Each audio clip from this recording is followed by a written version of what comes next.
Okay, तो यहाँ से हम शुरुआत कर रहे हैं इलेक्ट्रोकेमिस्ट्री के न्यूमेरिकल्स की। पहला न्यूमेरिकल है एग्जाम्पल 3.1।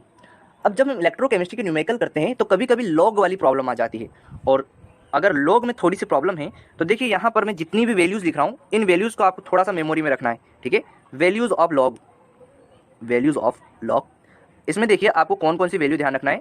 आपको log 1 की वैल्यू ध्यान रखना है, आपको log 2 की वैल्यू ध्यान रखना है, आपको log 3 की वैल्यू ध्यान रखना है, log 4 की वैल्यू ध्यान रखना है, log 5 का वैल्यू ध्यान रखना है और log 10 का वैल्यू ध्यान रखना है ना। बस इतनी वैल्यूज़ आप ध्यान रख लो, ठीक है। तो उससे क्या होगा कि क्वेश्चन जल्दी जल्दी सॉल्व हो जाएंगे, ठीक है। तो यहाँ पर मैं आपको डायरेक्ट वैल्यूज़ लिख कर दे देता हूँ। log 1 का वैल्यू होता है 0, ठीक है। log 2 का वैल्यू होता है 0.3010, ठीक है, 3010। log 3 का वैल्यू होता है 0.477। log 4 का वैल्यू देखो, log 2 का जब 3010 है तो log 4 का हो जाएगा 6020, हाँ जस्ट डबल हो गया, 2 का डबल 4, तो यहाँ पर ये भी डबल हो रहा है, ठीक है। हाँ, log 5 का वैल्यू होता है 0.698। log 10 का वैल्यू होता है 1। तो आपको सिर्फ इतनी लॉग्स की वैल्यू को मेमोरी में रखना है। उसके बाद देखिए, अगर क्वेश्चन में आपको नेचुरल लॉगरिथम दिया हुआ है, नेचुरल लॉगरिथम मतलब ln, ln से अगर आपको log में जाना है तो इसमें आपको एक नंबर का इनटू करना होता है, वो नंबर आपको ध्यान रखना है, ठीक है। 2.303, ये नंबर मैंने आपको पहले ही बताया था जब हमने नस्ट इक्वेशन प्रूफ किया था, राइट। अब उसके बाद मैं आपको 3 इंपॉर्टेंट इक्वेशंस बता रहा हूँ, इन इक्वेशंस को आपको ध्यान रखना है, ठीक है। तो देखिए, पहली इक्वेशन है, अगर आपको log इस तरीके से लिखा हुआ है log x अपॉन में y, तो जब अपॉन में लिखा होता है और इसको सिंपल करना है तो एक बार log x लिख देंगे माइनस एक बार log y लिख देंगे, राइट। इसका एक एग्जांपल हम देख लेते हैं। मान लो आपको दिया हुआ है log 3 अपॉन में 5 और इसको बोल रहे हैं सिंपल करो, तो इसको सिंपल करने के लिए क्या करेंगे हम, एक बार हम लिख लेंगे log 3 माइनस में इधर हो जाएगा log 5, राइट। तो ये वाला कॉन्सेप्ट आपको ध्यान रखना है। सेकंड log का कॉन्सेप्ट क्या है, अगर आपको इनटू में दिया हुआ है, इनटू में मतलब अगर इस तरीके से दिया हुआ है log x into y, right. तो देखिए, अगर इनटू में दिया हुआ है तो दोनों को अलग अलग करके लिखना है। एक बार लिख लेना है log x, और अगर इनटू में है तो दोनों के बीच में प्लस आ जाएगा, प्लस log y, राइट। अब देखिए, इसका भी हम एक एग्जांपल देख लेते हैं। अगर आपको दे दिया है log 30 और अगर आपसे कहा जाता है कि इसको सिंपल करो, तो देखिए 30 को हम कैसा लिख सकते हैं, 30 को हम लिख सकते हैं log 10 इंटू 3, राइट। अब देखिए इनटू में आ गया है, अब इनटू में आ गया है तो इसको हम अलग अलग लिख सकते हैं। एक बार हम लिख देंगे log 10 प्लस और फिर क्या लिख देंगे log 3, right.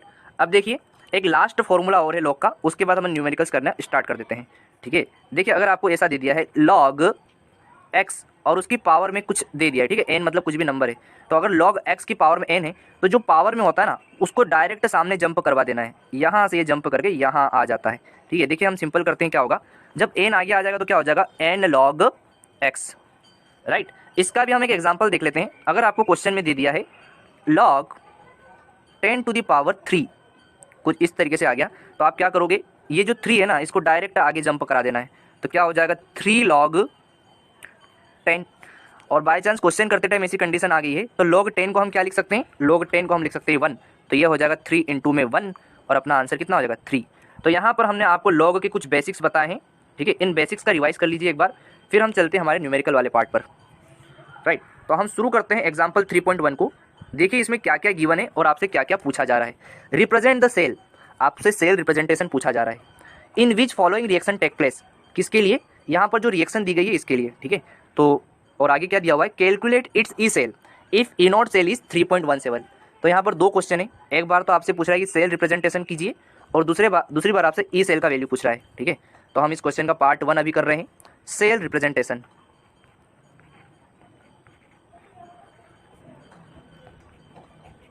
Right.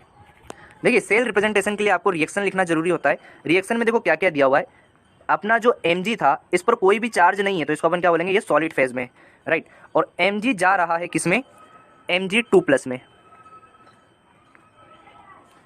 Right.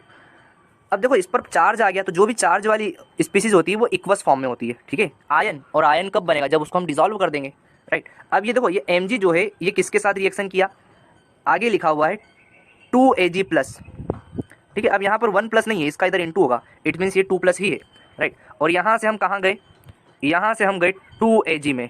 Okay, देखिए यहाँ पर प्लस लगा हुआ है, इट मीन्स ये किस फॉर्म में होगा, इक्वस फॉर्म में होगा, जिस पर भी प्लस है वो इक्वस फॉर्म में है।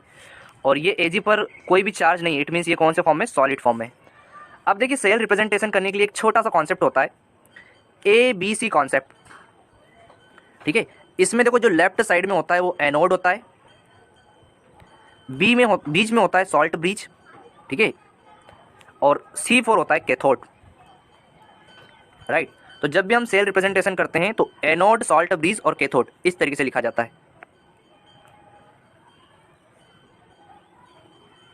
ABC concept. अब अपने को इस रिएक्शन में पहचानना है कौन सा वाला पार्ट एनोड का है और कौन सा वाला पार्ट कैथोड का है, राइट।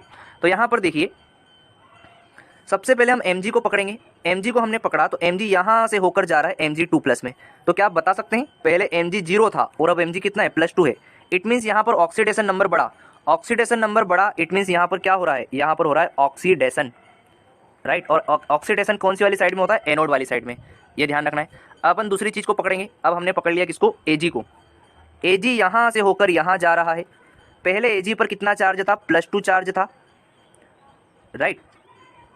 और जब इधर गए तो इस पर चार्ज खत्म हो गया, 0 हो गया। तो हमने देखा +2 से 0 में जा रहा है। और जब चार्ज का रिडक्शन होता है, रिड्यूस होता है, जब चार्ज कम होता है तो वहाँ पर क्या होता है, रिडक्शन होता है। तो नीचे वाली इक्वेशन में रिडक्शन हो रहा है, तो यहाँ पर दो पट्टी बन गई, ऊपर वाली पट्टी ऑक्सीडेशन की है और नीचे वाली पट्टी रिडक्शन की है। अब हमको पहचानना है कौन सा कैथोड और कौन सा एनोड है। तो देखो कैथोड को पहचानने का एक बहुत अच्छा तरीका है, कैथोड के लिए एक फॉर्मूला होता है कारे। तो कैथोड पर हमेशा रिडक्शन होता है, और इस R से आप एक और चीज़ ध्यान रखते हो, राइट साइड, कैथोड हमेशा राइट साइड में होगा, ठीक है। तो यहाँ पर पहचाने रिडक्शन कहाँ हो रहा है, Ag का रिडक्शन हो रहा है, क्योंकि Ag 2 इलेक्ट्रॉन्स लेकर Ag सॉलिड्स में जा रहा है, राइट। Ag2+ इलेक्ट्रॉन गेन करके Ag में जा रहा है। और ऊपर वाले में देखिए Mg 2 इलेक्ट्रॉन लॉस करके Mg2+ में जा रहा है, इट मीन्स ऊपर ऑक्सीडेशन हो रहा है और नीचे रिडक्शन हो रहा है। तो एनोड वाली साइड में हमेशा हम ऑक्सीडेशन को लिखते हैं, तो चलिए लिखते हैं, यहाँ पर हम लिखेंगे Mg solid, right, Mg solid वाली फेज। अब देखिए ये सॉलिड फेज से इक्वस में जा रहा है, सॉलिड से इक्वस में जा रहा है, इसमें फेज डिफरेंस हो रहा है, ठीक है, फेज। तो ये सॉलिड फेज से लिक्विड फेज में जा रहा है, तो आपको यहाँ पर एक लाइन खींचना पड़ेगी, ये जो लाइन है ये फेज डिफरेंस को बताएगी, ठीक है। तो Mg सॉलिड से किस में चले गया, Mg इक्वस में चले गया, और कितना, +2+। बीच में क्या आएगा, बीच में आएगा ब्रिज, तो ये दोनों के बीच में आपको एक ब्रिज बनाना पड़ेगा, ठीक है। तो एक बड़ा सा ब्रिज बना दिया, राइट। तो यहाँ पर हमने एनोड को लिख लिया है। अब हम लिखेंगे कैथोड को। तो कैथोड वाली साइड को ध्यान से देखिए, जब भी आपको कैथोड लिखना है तो देखो कैथोड में Ag2+ से हम Ag में जा रहे हैं, तो यहाँ पर हमने लिखा Ag2+, और ये प्लस चार्ज है, इसका मतलब ये कौन सी फेज में, इक्वस फेज में, जिस पर भी चार्ज होता है वो इक्वस फेज में होता है। और यहाँ से ये चले गया सॉलिड फेज में, सॉलिड फेज में चले गए, इसमें फेज डिफरेंस आ गया, तो फेज डिफरेंस को आपको लाइन खींचकर दिखाना है, और हम चले गए किसमें, Ag सॉलिड में। तो बस खत्म, यही था सेल रिप्रेजेंटेशन करने का तरीका। तो हमने यहाँ पर सीख लिया कि कैसे सेल रिप्रेजेंटेशन किया जाता है। अब देखिए यहाँ पर कभी कभी क्या होता है, हम इसको भी लिख देते हैं, Ag के आगे 2 मोल लिखा हुआ है, तो सेल रिप्रेजेंटेशन में जो आगे लिखा हुआ है उसको नहीं लिखना है, राइट। तो यहाँ पर हमारा इस क्वेश्चन का पार्ट 1 हो गया है, हमने सेल रिप्रेजेंटेशन कर लिया है। अब हम इसका पार्ट 2 करेंगे, राइट। तो पहले इसको ध्यान से देख लो, फिर अपन पार्ट 2 पर जाते हैं।